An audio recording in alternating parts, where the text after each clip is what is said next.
Well, let me tell you something, brother.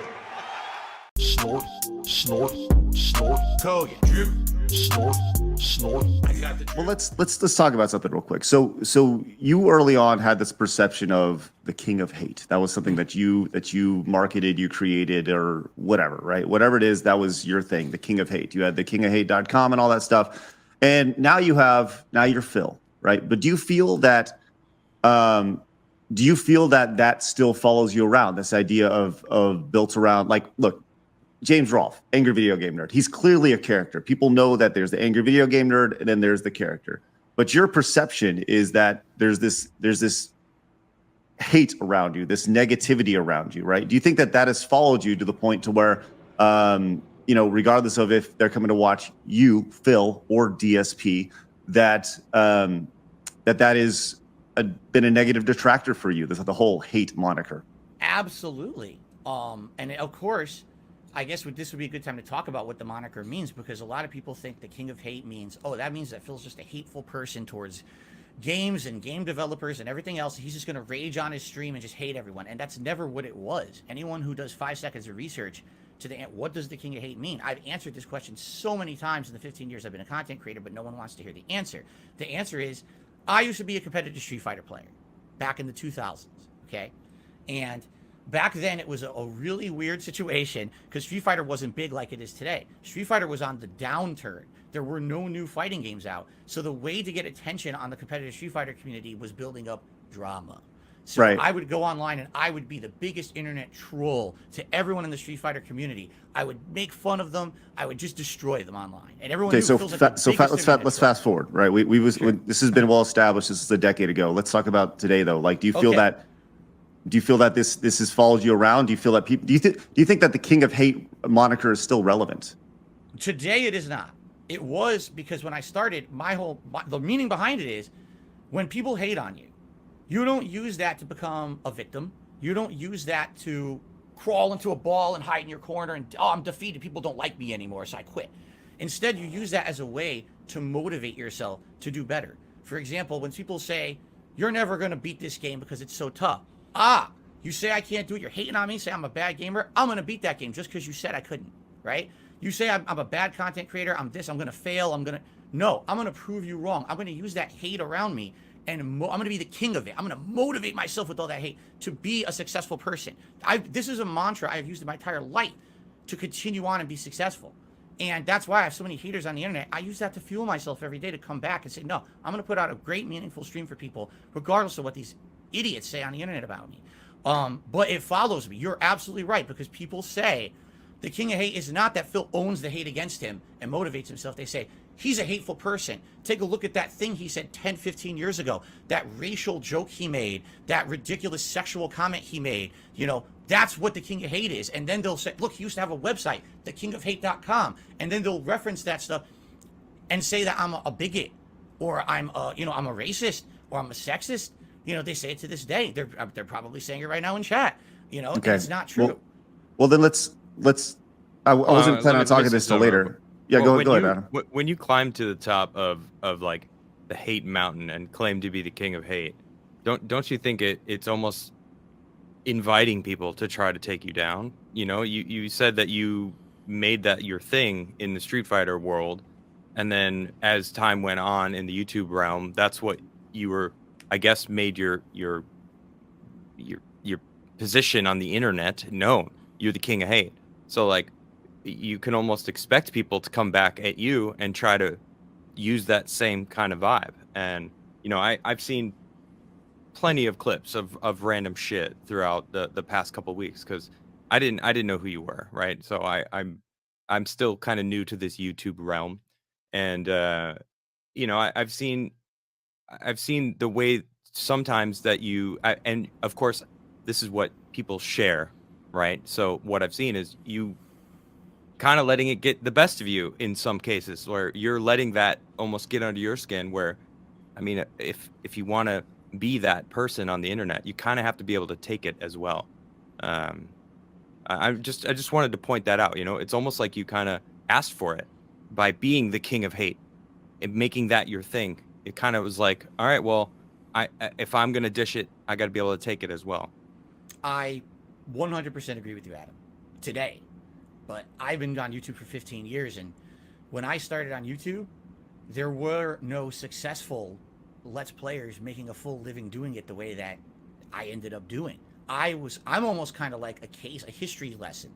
Look at what Phil has done, and don't do it.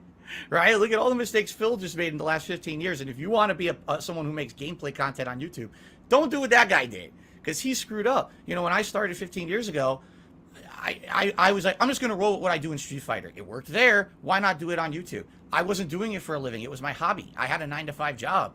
And this was something I came home and did 2-3 hours a night. I would pump out some gameplay. I never took it seriously. I never thought it would be my job or anything. So I was the king of, hey, I just rolled that moniker over to YouTube. Now, fast forward 2.5 years after I started on YouTube, I lose my job. Oh, crap, what am I going to do? Can I monetize my YouTube presence? I guess I can. But now I'm the king of hate. Everyone knows me as the king of hate. For 2.5 years, this is my shtick. This is my moniker. What do? You know, how do you erase the past that you've already established? And that's what you're known for. And so it's been rough. It's been rough. I'll tell you this. 2 years ago, well, excuse me, about 1.5 years ago, I had a revelation. I was like, I have to move on from my past in any way that I can. I have to try to get rid of this moniker. This is something that people were actively using to weaponize against me. They were going to businesses that I was associated with and telling them, you have a bigot on your website. Do you know that? Look at all these things that he did. And they would link to things, little one-off jokes from 15 years ago. As if it's something I did today. And they would say, he's the king of hate. So I said, I have to stop this. I have to get rid of the website, rebrand myself. And now that's why I do not live by that mantra anymore. I don't even mention it. You know, so, but what have you done? What have you done, Phil, to change the perception of that? What have you changed the look of your streams? Have you changed your production value? Did you take a break?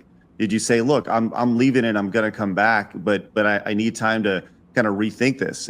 Like, did you, because you're still going under it's the same, still the same channel, still DSP, still Darkside Phil. What have you done to change the perception of that? I mean, it's been a consistent line the entire time of Phil. So what have you done to change that? Because it sounds like you're saying, well, you know, woe is me, but ultimately it comes down to your actions.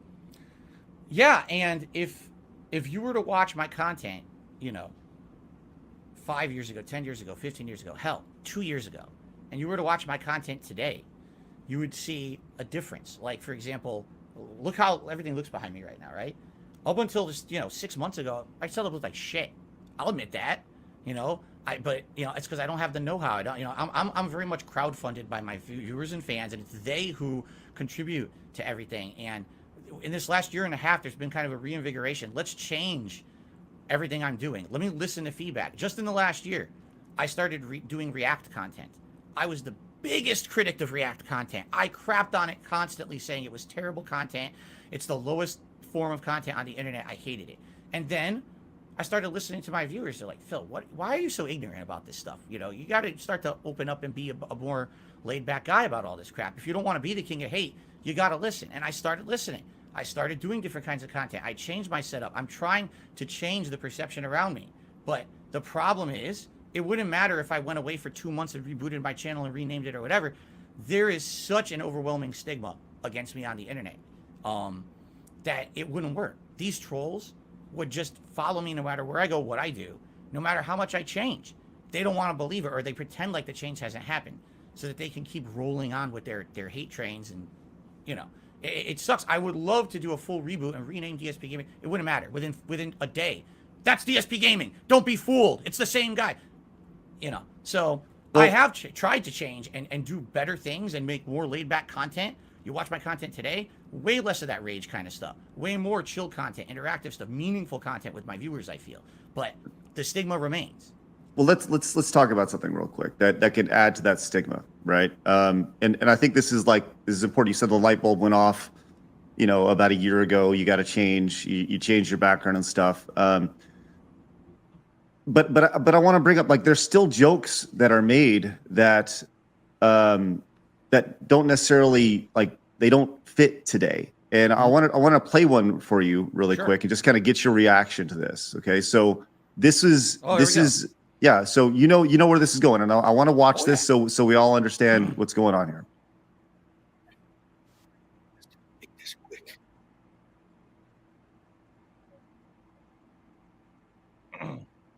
All right, boys, prepare the slave trade. We're selling her right off for profit.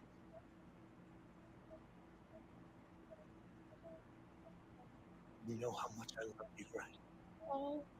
all the way to the moon. Scared to just look at that sky and remember that, okay? Okay. Put the kid in the vehicle. Stay with her. Right, she's too valuable to escape. She's worth lots of money. That's Okay. fucked up. Yeah. So what's going on there, man? Like, let's talk about that. Like, how does that when you That's too see far. that? Oh, When you see that, how does that make you feel? What are you thinking? Do you regret that saying that? Like, is that edgy Sure. humor? well, first of all, I have an honest question for you guys. You've now seen it. I don't know if Adam has ever seen that clip before. Okay. No, I Is that haven't. the first time? Okay. What do you think the joke was there? I'm just curious. What do you think I was trying to joke about? That you're selling that girl to the slave trade. Okay. That's what it sounded like, and that's pretty fucked up. Okay. Now, from what reference do you think? How can I say this? Okay, I'll approach it from the detractor perspective. Okay, from the detractor perspective. No, the I want to joke- hear your perspective of what you Yeah. meant.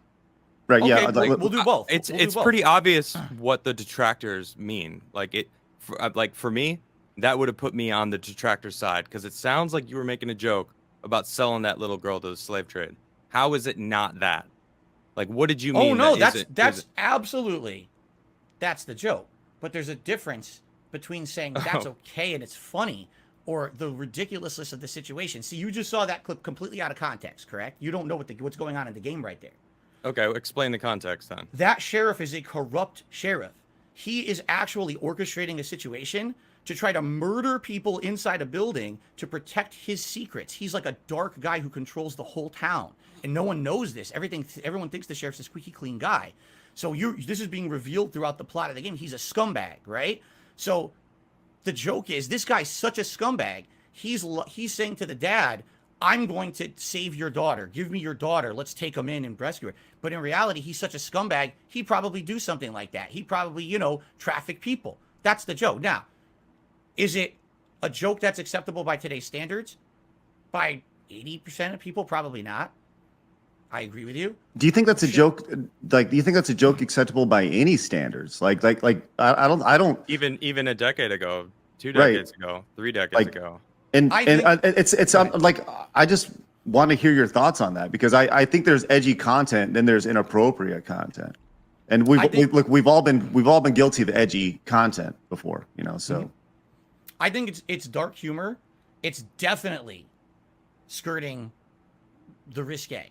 Okay, not to say that I've heard much worse, obviously, from other people, but that doesn't make it okay for me to do it. I know that.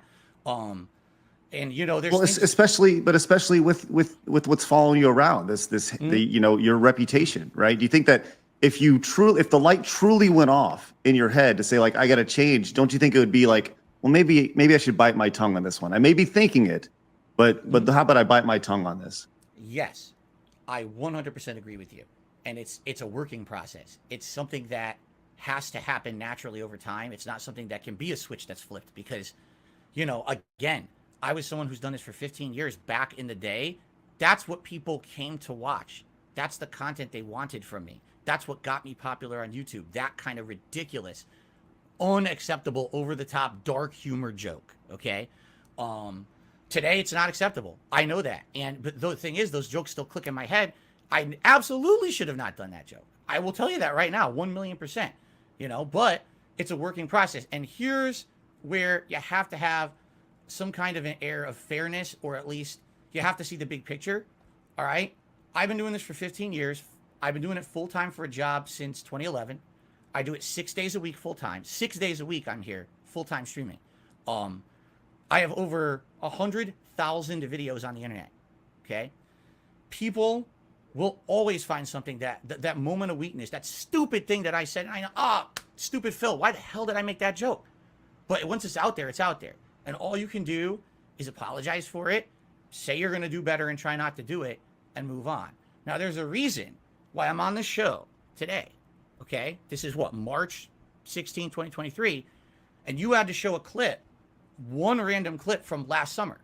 You didn't show something I did in the last week, the last month. You showed something from the one moment of weakness. Whenever I do something stupid on the internet, It gets hyper analyzed, looked in with a microscope and blown away. This is what Dark Side Phil is.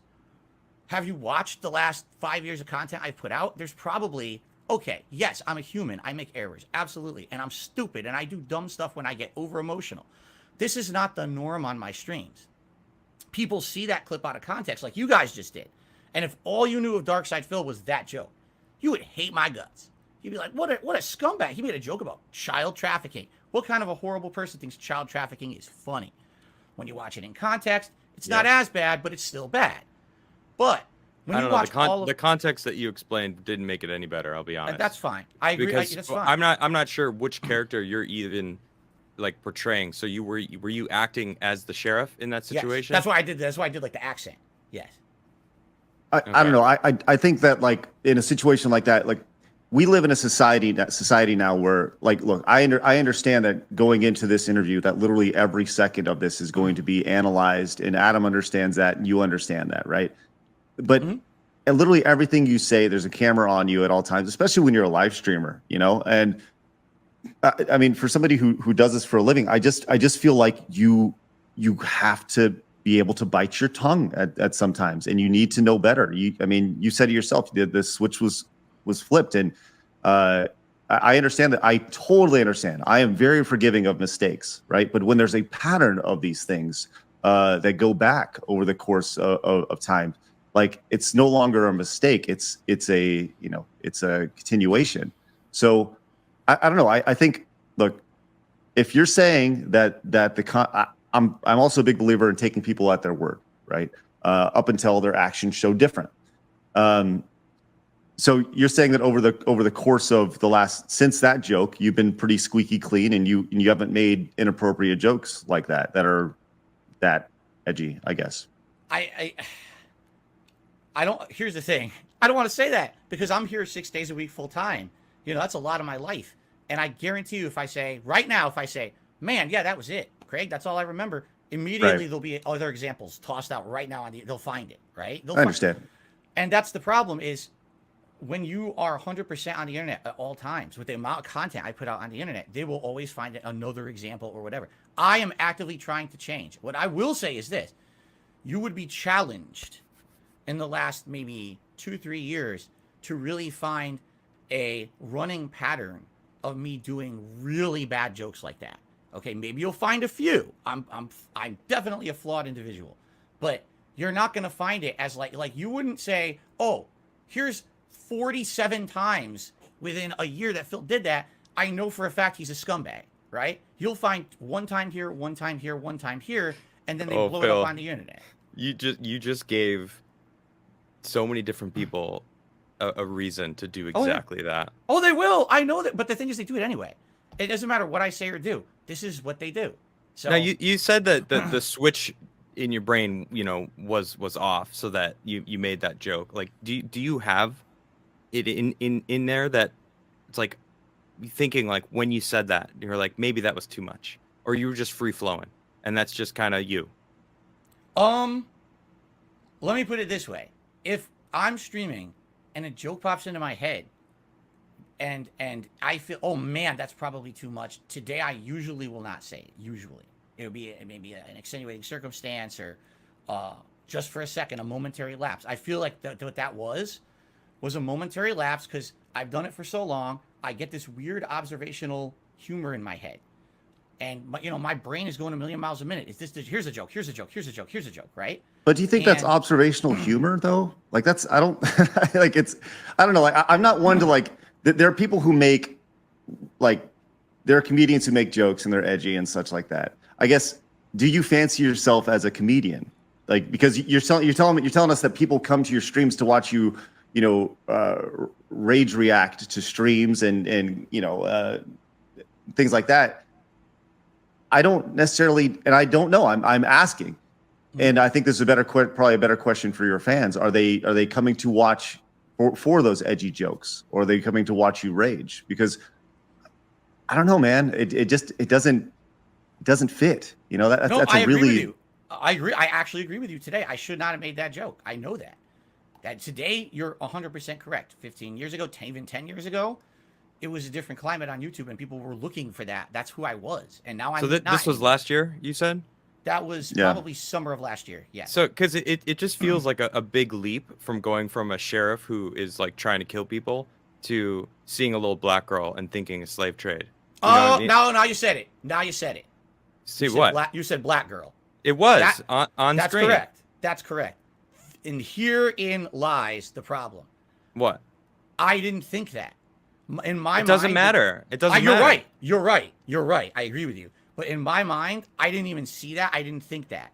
That's, Okay. you know, the joke was, this is a scumbag sheriff. He's literally lying to everyone. If he's going to traffic someone for profit, I wouldn't be shocked. It wasn't, she's a black girl going to the slave trade. And that's stupid of me. Why the hell did I not make that connection in my head? Because I'm stupid. Okay. You know, I admit that. I'm dumb. I don't know if I believe that. You don't have to. That's fine. Okay. You don't have to believe me. I can't make you believe me. I didn't think of it at one moment. Did I ever think, oh, she's a black girl, make a slavery joke? Absolutely not. It was about child trafficking, essentially, and that this guy would have probably done that because he's such a piece of garbage. Okay. Let's talk about your. I feel like we can. Okay. I feel like You're we good. can go on for, for an hour about this clip, but we, Let's move on. 12-hour show coming up, folks. Right. Let's talk about this. So it seems like your biggest detractors are some of your earliest fans. They were fans who have turned into detractors. Why do you think that is? So, I mean, this might be a long answer. My fans will know it. But again, I've been doing this for 15 years. My first 5 years that I did it, all right, I had absolutely no effort to make it professional at all. I was being a jackass on camera, okay? And I didn't even have direct capture. For 5 years, I was having a camera pointed at my TV. Everything looked like junk, okay? But it was a joke. It was like, I don't care. I'm just some normal guy filming games. I'm terrible at them. I make risque jokes. I'm swearing at them. That was the shtick. That's what everyone liked back then. And then, basically what happened was after doing it for about 4 to 5 years, someone made a video. And the video was called, This Is How You Don't Play Metal Gear Solid 2. And this was a playthrough I had done of Metal Gear Solid 2, where I did my usual shtick. And my usual shtick is, oh, I suck at the game. Is it my fault that I suck at the game? Of course not. It's the game's fault. It's Hideo Kojima's fault. So I blame him. I insult him massively during the playthrough.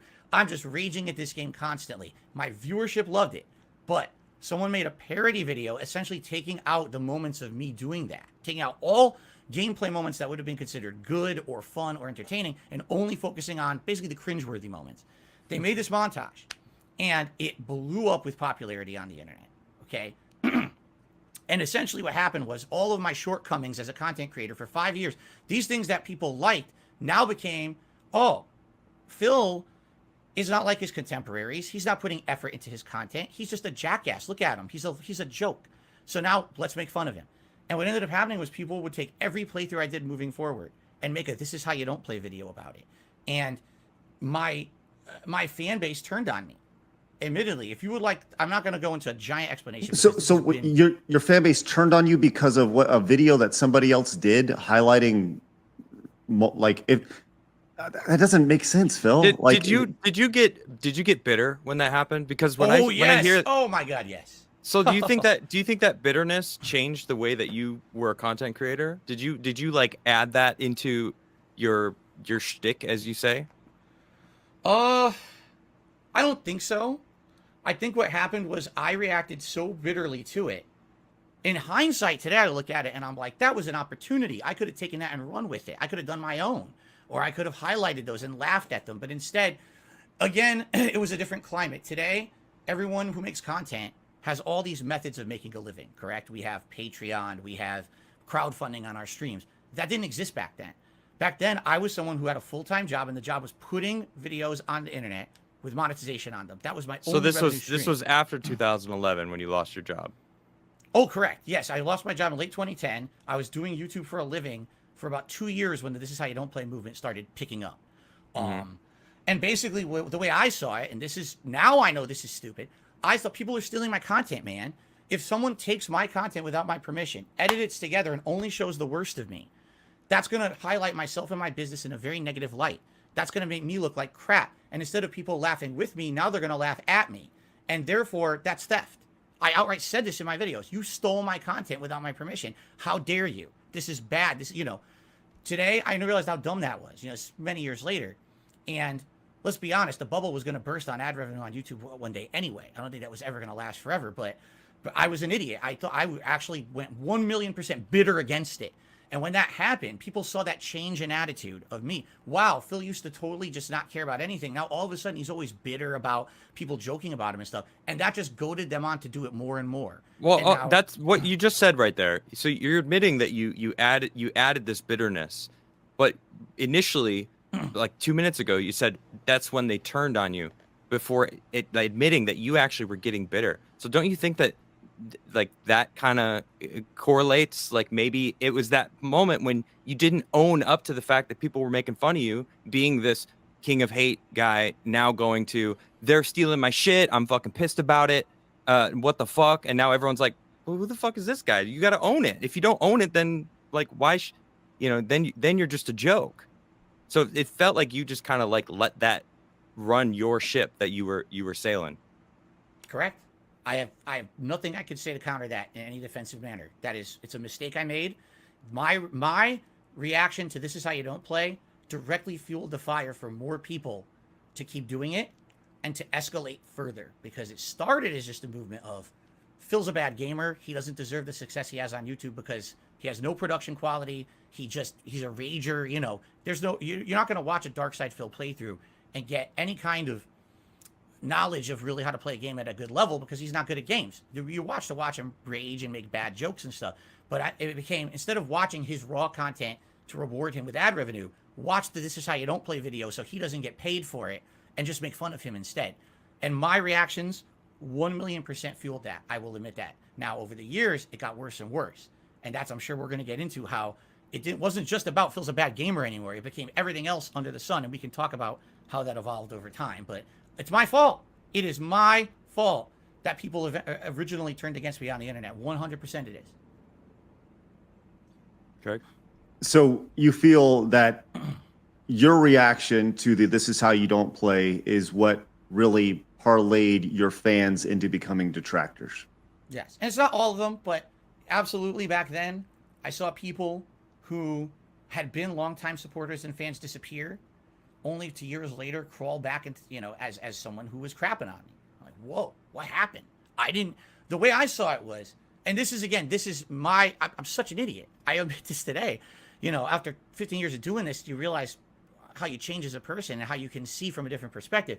My mentality was, I'm the popular YouTuber. I'm the guy putting out all these videos and everyone's watching, I'm making money. My shit doesn't stink, man. How can you say that I'm doing something badly? I'm the one who has the successful business, not you. So who are you to throw criticism at me? That was my attitude. What a dumb attitude to have. What an idiotic attitude. Everyone knows that you need to actively be listening to your viewer base and your fan base and working with them to create a product that's meaningful to them. And at that point in my career, it was just put the same shit out every day. And hopefully people watch it. And hey, up to that point, 2012, 2013, I hadn't seen any plateauing. I hadn't seen any decline. It was still going up. So I'm thinking, hey, everything's good. If people are saying I'm bad, I don't believe them. That's bullshit. That's just them trying to ride my coattails, right? But in reality, they were all correct. They were 100% correct. My shtick was tired. It was old. No one wanted to watch someone with a camera pointed at their TV, raging at Hideo Kojima. They wanted to see meaningful content, and things were changing. There were people coming to YouTube with better production quality, much higher quality stuff, interactive streams. I let all that pass me by. I was an innovator at the beginning, and I was a dinosaur 5 years in, and that's totally my fault. And what would you say you innovated at the beginning? At the beginning, the improv commentary style and the ability to basically do a full-length playthrough with commentary over it. I was not the first person who did it. There's other people, everyone will argue. There's actually argument between it was either Slow Beef or someone else who originally was like the big first Let's Player. But I was the person who started doing it rather than, back then when I started on YouTube, 2008 is the year where I really started doing active playthroughs. The people who were doing gameplay on YouTube were mostly known for being like a guru in one genre. This is the Call of Duty player. This is the fighting game player. I was the jack of all trades. I could play any game. do commentary over it that was kind of improv commentary, and people thought it was funny because of my mannerisms, my jokes. Yes, back then that kind of stuff was funny. And You say that kind of basically- stuff. What do you mean? Well, we just talked about it. We're talking about risque jokes. You know, back then, my commentary was like 90% sexualized content. It was making fun of every woman, making dick jokes, you know, sex jokes, bad stuff. That today, you don't say that stuff. That's stupid. That's dumb. That's lowbrow comedy. But back then, that was a big part of my content. I watch now. I couldn't even stomach watching stuff that I did 2008 to like 2011. I'd be like, it just turns my stomach to listen to like who I was, how cringeworthy I was. Back then. Go. I got the drip. Go. I got the drip. Go. I got the drip. Go. I got the drip. Go. I got the drip. Go. I got the drip. It's like a faucet that's dripping. You can't make it stop. So what do you want me to do? Have a mute button that every second I'm tapping the mute button just in case I'm gonna have to clear? Like, this is what I mean. These dumb kids. This is what it is. It's dumb kids.